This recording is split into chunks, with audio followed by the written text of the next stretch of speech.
Né d'une collaboration entre 4 étudiants du master de l'INSEP, Parapodcast, série de podcasts sur le sport paralympique, met en lumière des héros extraordinaires qui repoussent sans cesse leurs propres limites pour inspirer le monde entier.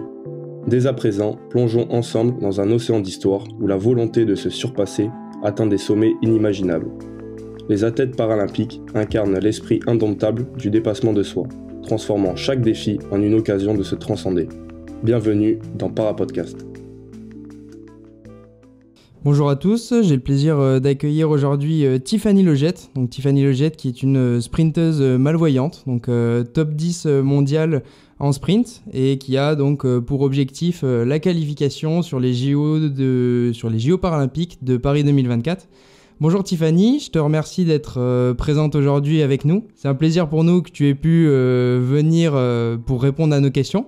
Donc on va débuter, donc merci encore d'être là, c'est vraiment une fierté pour nous. Bonjour à tous, merci beaucoup Lucas en tout cas de m'avoir invité. Tiffany, merci beaucoup. Est-ce que tu peux déjà peut-être commencer par te présenter, nous parler un peu de ton parcours de vie, ton histoire personnelle? Je te laisse faire un peu comme tu veux sur cette partie. Pas de souci, donc moi je m'appelle Tiffany Logette, j'ai 29 ans, je suis originaire de Lorraine dans le nord-est et je suis atteinte aujourd'hui de cécité. J'ai une maladie aujourd'hui rétinienne qui s'appelle la rétinopathie pigmentaire. Au fur et à mesure de la vie, en fait, elle me fait perdre la vue. Et aujourd'hui, je perçois une perception lumineuse, plus ou moins quelques formes, si elles sont contrastées, et c'est tout. Donc c'est ça, donc c'est une diminution de la vue périphérique aussi, c'est ça? Donc ta cécité te permet de voir un petit peu ou pas du tout? Est-ce que la vision est totalement arrêtée? Alors en fait, à la base, il y a plusieurs critères en fait pour qu'on voit que la maladie est là. Dans un premier temps, on n'a aucune vision nocturne, donc j'ai jamais vu la nuit et j'ai jamais vu un relief. Après, ce qui est touché dans un troisième temps, c'est tout ce qui est vision périphérique qui nous fait ensuite avoir une vision tubulaire. Et en plus de ça, il y a une perte de l'acuité. Donc aujourd'hui, pour la loi française, je suis en cécité. Mais en fait, là, oui, aujourd'hui, je perçois la lumière. Je vois quand il fait jour, je vois quand il fait nuit. Et quelques formes quand elles sont contrastées, comme je l'ai dit avant. Peut-être avant de parler de ton sport, donc, qui est l'athlétisme. Aujourd'hui, j'ai vu que tu étais venu avec ton chien. Donc, est-ce que tu peux nous en parler un petit peu, nous parler de cette relation avec ton chien, qui est ton guide au quotidien? C'est ça, oui. Aujourd'hui, je suis venue avec Méga. Donc, Méga, c'est mon chien guide d'aveugle. Enchanté, Méga. Ça a fait 5 ans le 4 décembre qu'on est ensemble, du coup, avec la pitchoune. Aujourd'hui, ouais, elle m'aide vraiment au quotidien dans les déplacements pour qu'ils soient beaucoup plus fluides, que ce soit beaucoup moins fatigant pour moi aussi, mais un peu plus fatigant pour elle au final parce qu'on brave les transports parisiens, etc. Pour venir ici, j'ai 2 RER et un bus à prendre, donc c'est pas toujours facile, mais avec Méga, ça passe un peu, donc ça va mieux. On a aussi une relation extrêmement fusionnelle où beaucoup de gens vont grincer des dents quand je vais le dire, mais aujourd'hui, Méga, c'est comme mon enfant. Donc on est beaucoup... Voilà, elle grogne. Voilà, on est beaucoup... Voilà, c'est quand on n'a pas d'enfant, etc., et qu'on a un animal, tout de suite, on fait un peu le parallèle. Mais au final, c'est vrai. Au final, ouais, aujourd'hui, Méga, c'est comme mon enfant. Et notre relation est extrêmement fusionnelle et extrêmement sincère et belle. Je pense que cette relation, elle a dû se construire tout au long de ces 5 années.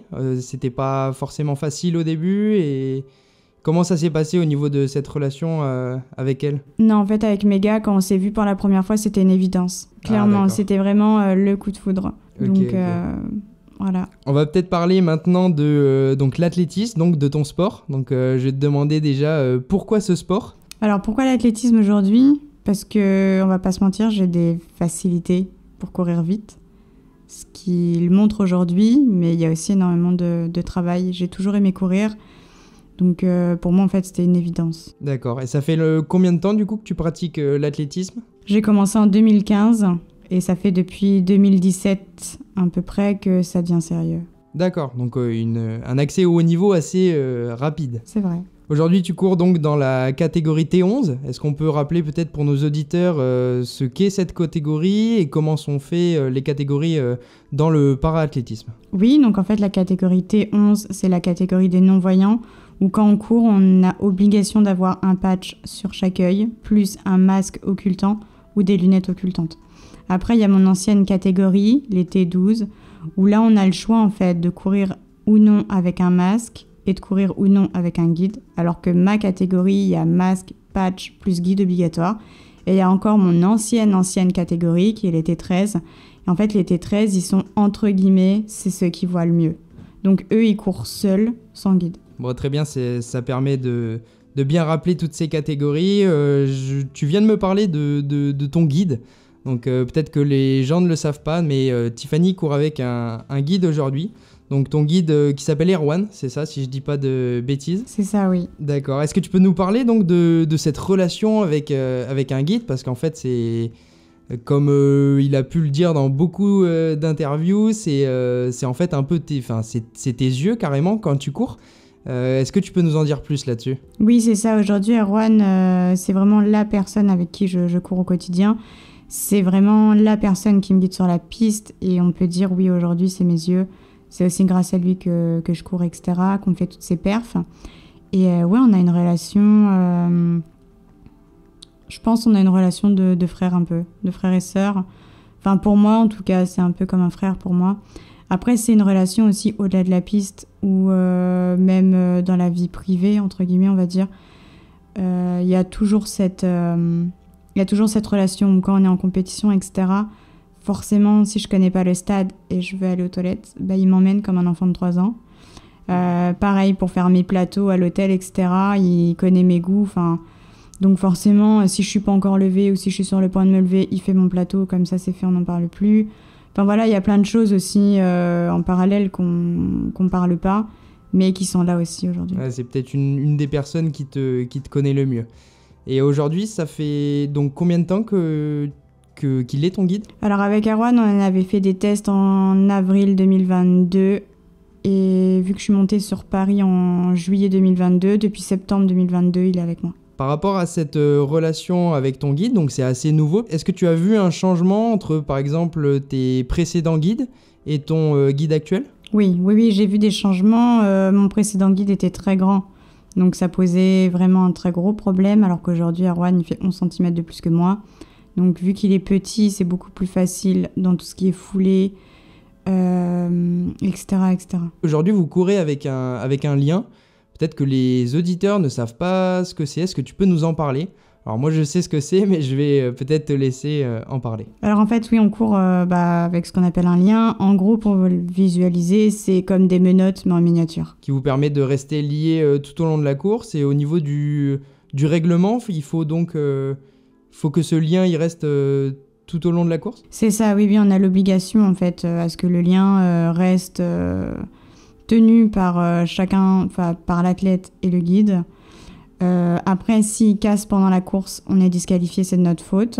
Il ne faut pas du tout que notre guide nous lâche ou nous qu'on lâche le guide.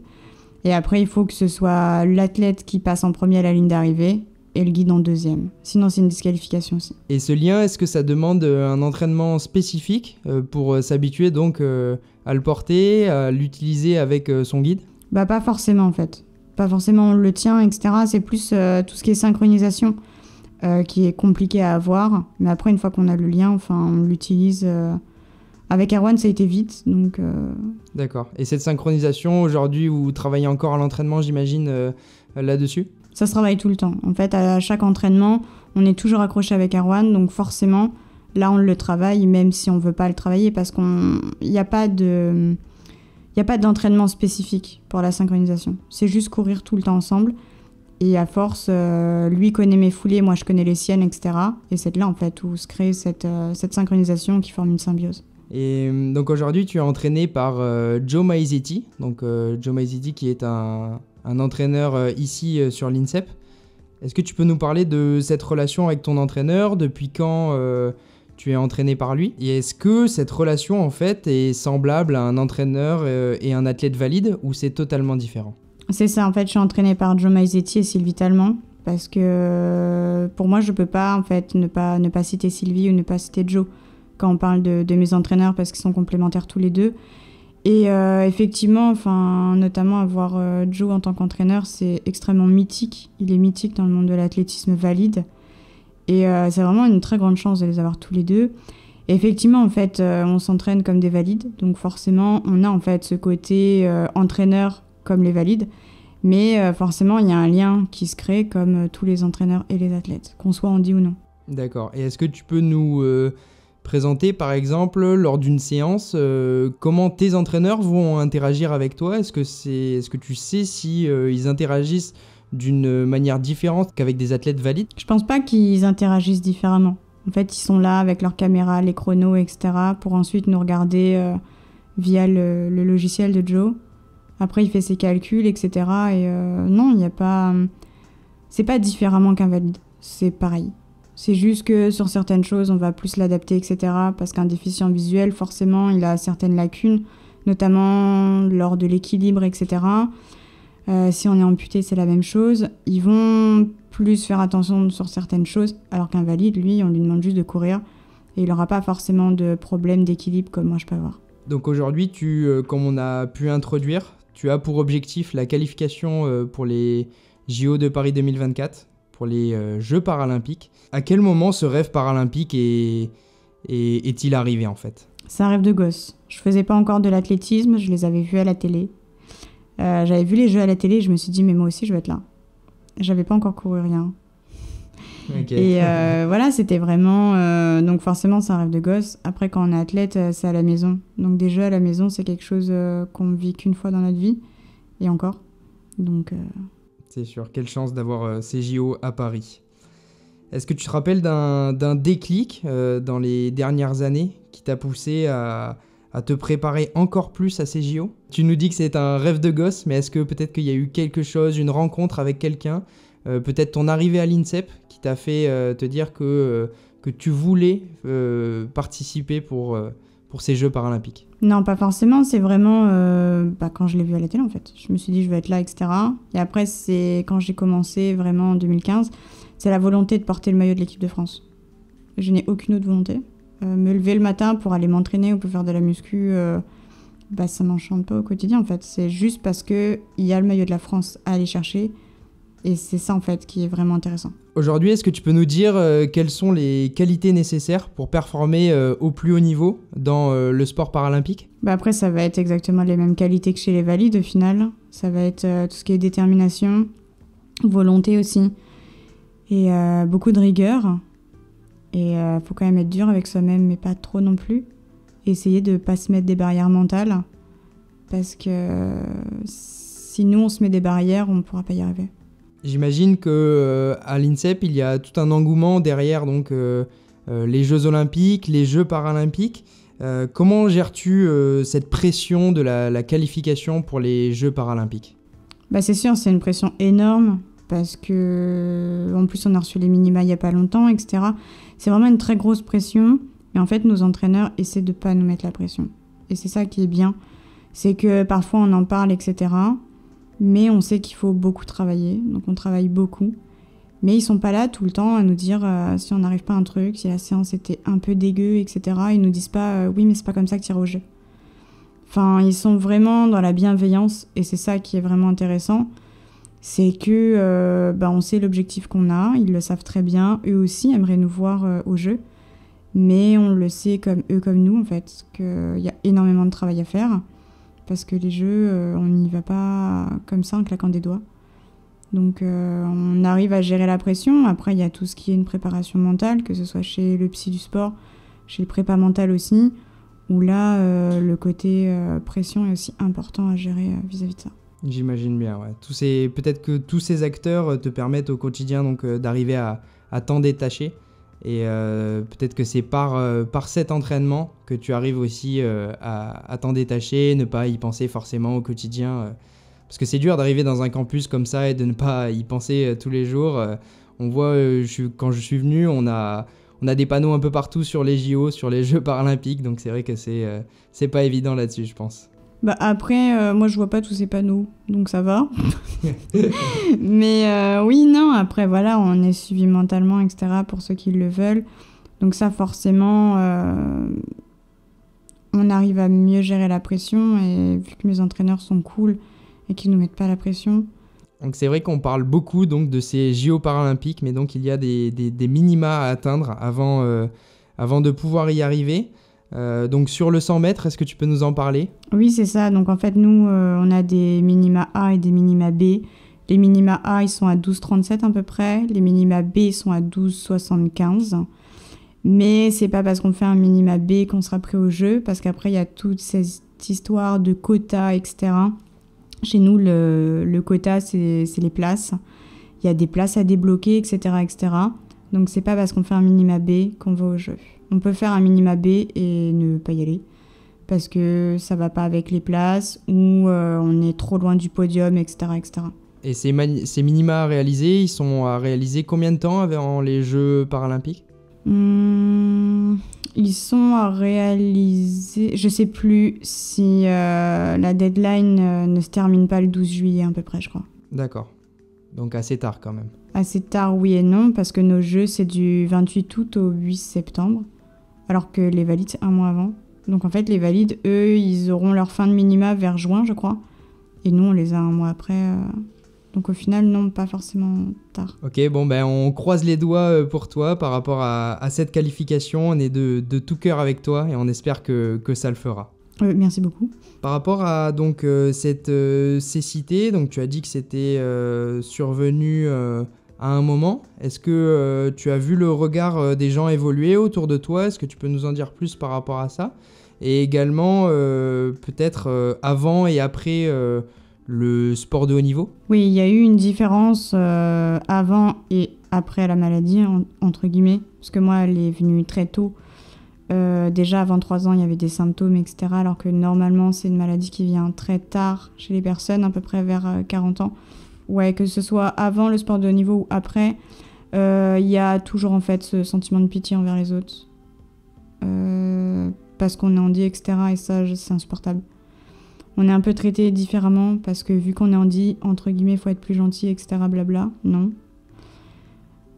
Sinon, non, j'ai pas forcément vu de changement à part que, ouais, quand on voit pas, etc., les gens nous regardent avec des yeux de pitié. Après, vis-à-vis du sport de haut niveau, là, c'est pareil. Les gens vont dire « Ah, bah c'est bien, elle arrive à faire des choses malgré ce qu'elle a. » Donc ça aussi, c'est assimilé à de la pitié et c'est non. Aujourd'hui, qu'est-ce que tu conseillerais à une personne en situation de handicap pour que du coup il arrive peut-être à accepter celui-ci et au contraire à réussir dans ce domaine comme toi tu l'as si bien fait dans le sport ? Je pense que je lui dirais déjà d'arrêter de pleurer sur soi-même, parce que le handicap il est là et ça pourra pas changer. Donc à un moment, va falloir qu'il se remue. C'est facile à dire, c'est très compliqué à faire. Et après qu'il utilise son handicap pour aller plus loin, qu'il l'utilise en tant que facilité, entre guillemets, ou s'il est bon dans un sport, etc., bah, qu'il utilise son handicap pour être bon dans ce sport, comme plus ou moins je l'ai fait, parce que j'aurais été valide, j'aurais été nulle en sport, hein, clairement, j'aurais pas été en haut niveau, etc. Donc après, voilà, qu'il ait de la détermination, qu'il ait de la volonté et énormément de travail. Aujourd'hui, le mouvement du sport paralympique essaie de progresser. Est-ce que aujourd'hui tu as pu voir certaines évolutions sur la connaissance du milieu paralympique en France et comment tu y participes ? Est-ce que tu penses que tu peux avoir un rôle majeur là-dedans ou c'est des acteurs extérieurs comme on peut le faire par exemple aujourd'hui sur ce podcast ? Non, en fait, je pense que déjà c'est à nous aussi, athlètes, de parler de ce mouvement, etc. On est beaucoup en fait amenés à aller dans des entreprises pour en parler et voilà. Après de toute façon c'est vrai qu'on voit qu'il y a cet engouement envers nous les handis, parce qu'on a eu la chance cet été d'être transcrit quasiment intégralement sur l'équipe 21 lors de nos championnats du monde, où en 10 jours on a fait 10 millions de téléspectateurs. Ça fait à peu près une moyenne de 1 million par jour qui regardaient la télé, qui nous regardaient nous. Et ça, c'était vraiment incroyable. Étant athlète handi, etc., c'est vraiment incroyable qu'on ait autant d'audience. Donc oui, les gens se rendent compte, etc. Il y a encore beaucoup de pitié là-dedans. Je peux m'en rendre compte et ça, je trouve pas ça cool, entre guillemets. Bien sûr. Mais ouais, le regard des gens commence à changer. Ils commencent à voir aujourd'hui un athlète et pas un non-dit en premier. Et qu'est-ce qui pourrait faire changer ces mentalités ? Le fait déjà que les gens soient plus ouverts, qu'ils aient pas peur du handicap comme ils ont peur aujourd'hui. Et voilà, après c'est un travail sur eux-mêmes. Mais après, il y a que eux en fait qui peuvent changer. Enfin, j'ai pas les clés à ce niveau-là. Pour revenir sur cette relation avec ton guide, le guide, quel niveau il a par rapport à toi ? Est-ce que le guide doit être meilleur ? Est-ce qu'il doit être égal à toi ? Comment ça se passe à ce niveau-là ? Alors en fait, pour tous les athlètes guidés, qu'ils soient hommes ou femmes, il faut que notre guide soit obligatoirement plus fort que nous, pour qu'on puisse avoir une marge de progression sans que le guide en fait devienne un boulet. Et donc du coup voilà, on est obligé en fait que le guide soit plus fort. Après pour nous les femmes, c'est entre guillemets plus simple, où en fait je prends perso. Aujourd'hui, les femmes qui pourraient me guider, elles sont en équipe de France valide. Et aujourd'hui, elles ont clairement autre chose à faire que vouloir me guider. Je suis sûre, je vais les voir tout à l'heure, je leur demande « tu veux me guider ?» Elles vont me dire « non ». Et du coup, pour pallier à ça, pour nous, femmes, c'est plus facile d'avoir un homme. Parce que lui, Erwan, il court à peu près en 11,50 le 100 mètres. On va pas se mentir, pour un homme 11,50 au 100 mètres, c'est pas fou. C'est pas dingue. Mais pour lui, courir en 13 secondes ou moins, c'est pas compliqué en fait. Donc c'est beaucoup plus intéressant pour nous femmes d'avoir un homme. Par contre, eux, les hommes, c'est beaucoup plus compliqué. Notamment chez les T12, il y a, je sais plus sa nationalité, mais il y a un athlète qui court en 10-40. Et lui, vaut mieux pas en fait qu'il court avec un guide parce qu'il pourra pas courir tout seul. Donc vaut mieux pour lui qu'il reste dans sa catégorie T12. Comme ça, il peut continuer à courir tout seul. Parce qu'il faudrait qu'il ait un guide beaucoup plus fort que lui.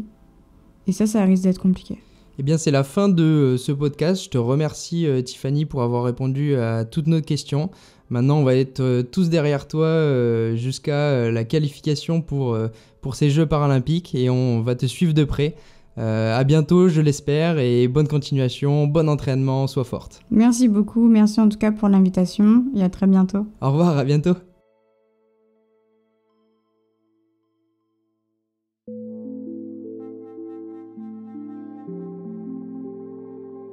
Parapodcast est une production de l'unité de production audiovisuelle de l'INSEP, animée par Lucas Bourgeois, introduction par Thomas Hubert. Merci à Margot Ollermans, référente et assistante sociale au sein de l'INSEP, et à Sylvain Bégaud pour le support technique.